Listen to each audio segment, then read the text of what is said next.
day mga kaparmlat, nandito po ako ngayon sa 6.2 hectares.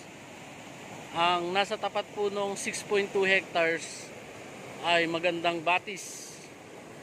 Kung tawagin ay Tignuan River. Ang property po ay nandito sa right side ng ating river. Ang ganda ho ng pagkaka-design ng mga bato at ng river dito. At isa pa ho ay napakalinaw ho ng tubig. Ito ho yung isang malawak na lagoon na pwedeng paliguan. Ang linaw ho niyan. Ang property po natin, yan pong may mga, ito po, yung may mga anahaw na yan.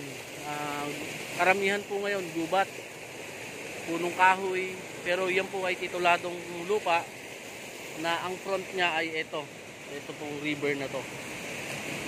At ang kalsada po ay nandito sa kabila. Ito yung mga bato na nakadesign na. Pwede nating gawing camping site, bakasyunan. Pag nasa probinsya ka, ito yung masarap puntahan. Mga ka-farmlat, ito yung property na ating iba-vlog.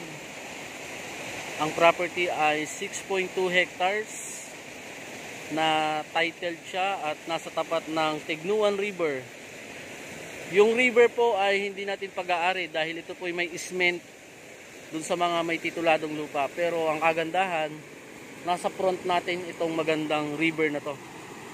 Para ho siyang magandang pag-picture-picturan, bakasyunan, camping site. Yan ho yung ating property. Ang maganda ho sa property na to ay mayroon po siyang waterfalls inside the titled land.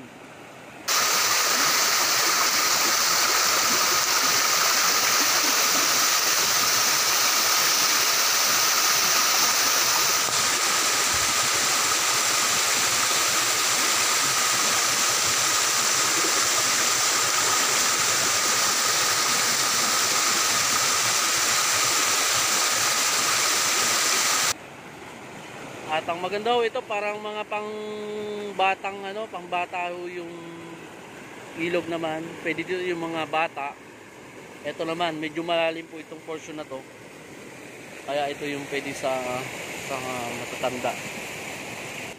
Yun nga lang ho, almost 30 minutes po tayong maglalakad papunta ho dito. Galing ho dun sa barangay road na cemented road. Mga ka-farmlat, salamat sa inyong pagsuporta sa ating YouTube channel. Tuloy-tuloy po tayo mag-upload ng mga video ng mga farmlat na available dito sa Real Quezon, sa Bagong Silang, yung mga may waterfalls po at yung may mga river na magaganda. Abangan nyo po yon. At lahat po ng ibablog ko dito ay mga titled. Lahat po yun ay tituladong lupa. Kahit na nasa bundok na siya, pero may mga ganito na mga kagandang mga river. Yan po yung mga maipapakita ko sa inyo. At aakyatin po natin yung bundok para lang may rating at maipakita dun sa mga kababayan natin na nasa abroad at dun sa mga naghahanap ng mga pwede nilang pag-endisan ng kanilang gusto nilang mag-invest sa farm. Mura lang. Yan ho, ito yung paligid ng ating river. Meron ho tayo ditong magandang ilog, malinis. At yung property po ay nandito sa part na to. Yan. Nasa tabi ho ng river. Kaya ho, abangan nyo yan mga ka-farmlat. Thank you sa inyong pag-subscribe at pag-support. Salamat po ng madami. Tuloy-tuloy lang po tayo. Keep safe po mga ka-farmlat. Kailangan natin pumunta ng mga bundok para po mas safe po tayo dun sa mga virus. Yan o mga ka-farmlat. Kasi po dyan sa Manila ay sa tingin ko ho ay medyo mas nakakatakot na kumpara mo dito na nandito tayo sa mga kabundukan. You know, thank you. Yan o.